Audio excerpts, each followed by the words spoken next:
Halo semua, saya Rizky Ramadhani dari Manajemen Sumber Daya Akuatik dan kali ini kita akan melanjutkan pembahasan mengenai ekosistem pesisir bagian 3, yaitu terumbu karang.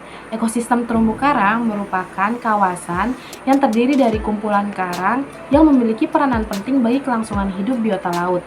Di antaranya sebagai tempat berlindung, tempat mencari makan, tempat tinggal, tempat berkembang biak, dan juga tempat memijah ikan karang dan biota laut lainnya.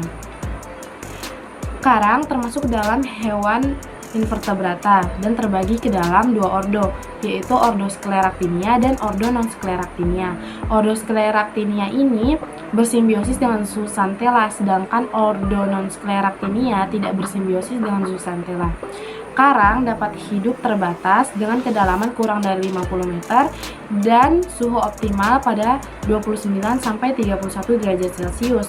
Karang memiliki sifat yang sensitif terhadap perubahan lingkungan, baik dari segi fisika, kimia, biologi, dan geologi, seperti perubahan suhu, perubahan pH, perubahan salinitas, cahaya, dan juga kedalaman.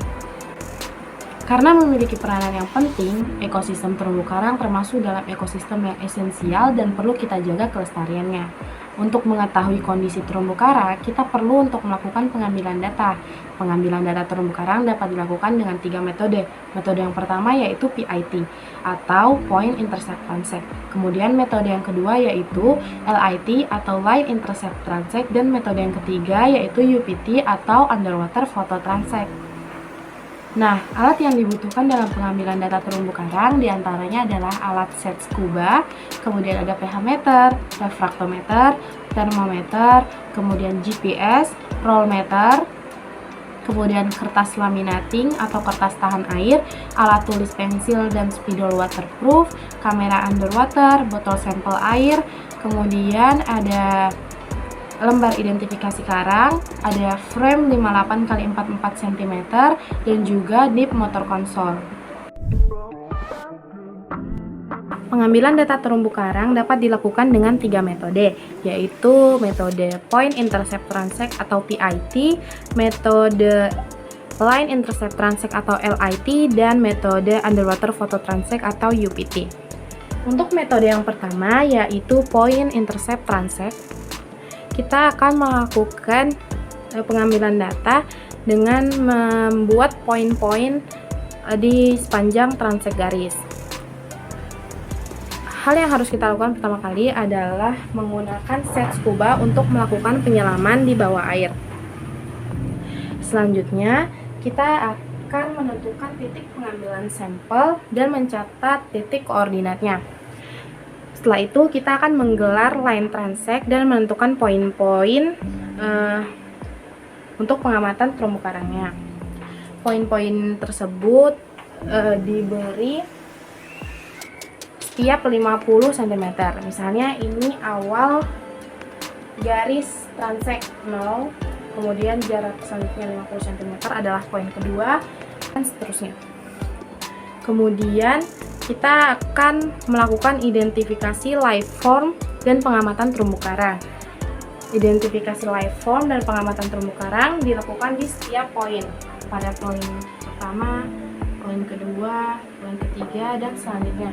Setelah itu, pengamatan terumbu karang kemudian dicatat di atas kertas laminating atau kertas sabak.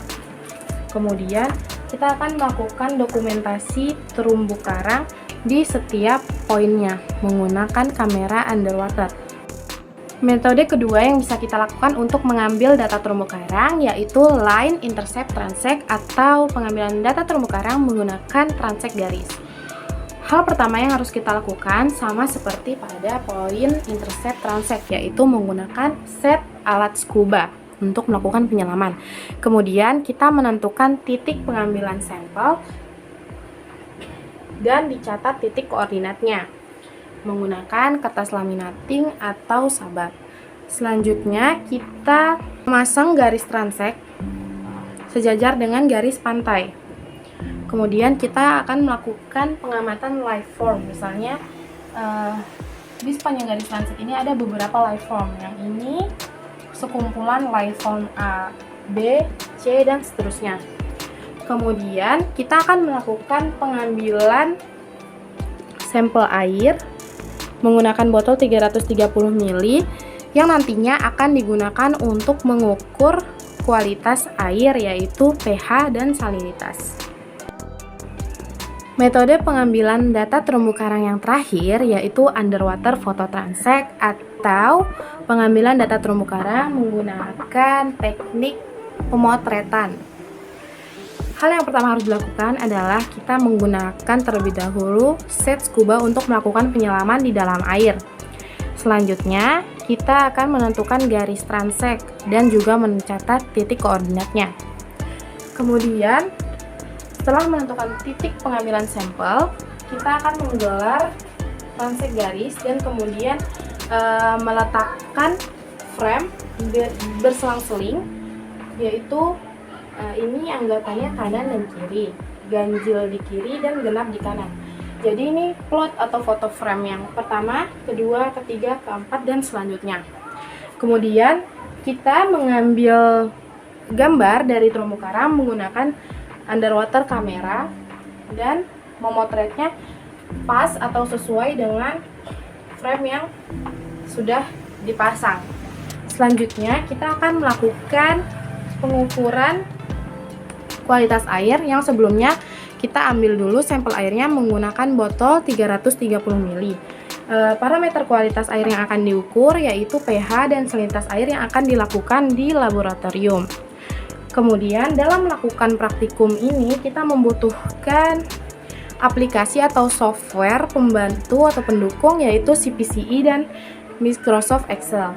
CPCE ini nantinya akan membantu kita untuk menganalisis jenis terumbu karang yang ada di satu foto frame.